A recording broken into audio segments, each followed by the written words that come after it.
మీరు ఈ మాట మాట్లాడారు కాబట్టి గౌరవం ఇచ్చాము మేము, ఎమ్మెల్సీ ఇచ్చి గౌరవం ఇచ్చి ఆయన గౌరవాన్ని పెంచాము, పెంచినా కానీ వెళ్ళిపోతున్నాడు అనేటువంటి మాటలు మాట్లాడారు కాబట్టి ఇది చెప్పాల్సి వచ్చింది.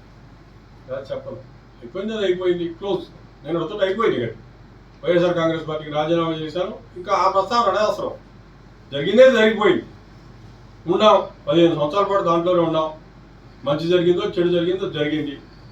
నేను ఒక మాట ఆయన్ని వ్యక్తిగతంగా అందలుచుకోలేదు.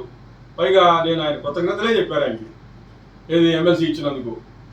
మీరు గెలికి ప్రెస్ మీట్ పెట్టి నేను అన్నటువంటి మోసం మాట మీరు మాట్లాడి పదవులు ఇచ్చి గౌరవించామని 2004లో కూడా నేను గెలిచింది కూడా మీరే క్రెడిట్లో, మీ క్రెడిట్లో వేసుకొని అది కూడా మీ యొక్క గొప్పతనం ఘనము అని చెప్పి ఇవన్నీ కూడా చెబుతా ఉంటే మీకే సంబంధం? రాజశేఖర రెడ్డి గారు కాంగ్రెస్ పార్టీలో ఉన్నాడు. కాంగ్రెస్ పార్టీలో ఆయనతోటి ఉన్నటువంటి అనుబంధం మాకు ఉండేదేదో ఉంది. ఆ రోజు మీకు పరిచయం కూడా లేదే. కాంగ్రెస్ పార్టీలోంచి బయటకు వచ్చిన తర్వాత ఆ పేరు చెప్పే కదా మీలోకి వచ్చింది. బయటకు వచ్చిన తర్వాత మీతోటి ఎట్లా ఉన్నాం, మీతోటి పనిచేసేటప్పుడు నేను ఎట్లా పనిచేశాను, ఇదే కదా మనకి కావాల్సింది. నేను కూడా చెబుతున్నా కదా, 2019 ఎలక్షన్లు అయిపోయేటంత వరకు కమిటెడ్గానే ఉన్నాం. ఆయన కూడా నా పట్ల అట్నే ఉన్నాడు. చెప్పింది నెరవేర్చాడు కానీ అనుకున్నాను నేను. అందుకే అట్లా నమ్మాం. రాజశేఖర్ జగన్మోహన్ రెడ్డి గారికి ఒక పేరుంది ఎన్నికలకు ముందు, మాట తప్పడు మడమ తిప్పడు అని. అందుకనే కార్యకర్తలందరూ కూడా నమ్మారు. 2019 పూర్వం సంగతి మీకెందుకు? ఎక్కడా అనలేదు కదా. నేనేమి పని చేయకపోయినా మీరేం మొయ్యలేదు, నన్ను భుజాలెక్కించుకోలే.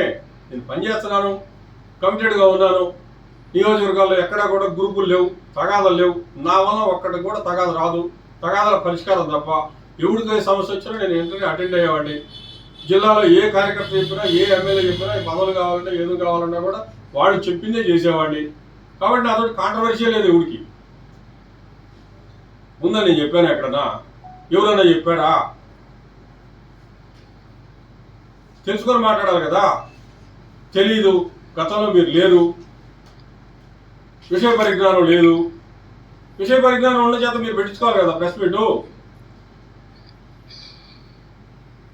నేను విపరీతమైనటువంటి విమర్శలు చేస్తే మీరు సమాధానం చెప్పాలి. ఇప్పుడు ఈరోజు గెలికి నా చేత ప్రెస్ మీట్ పెట్టించారు. నేను ఎడతో అయిపోయింది కదా, క్లోజ్ కదా అది.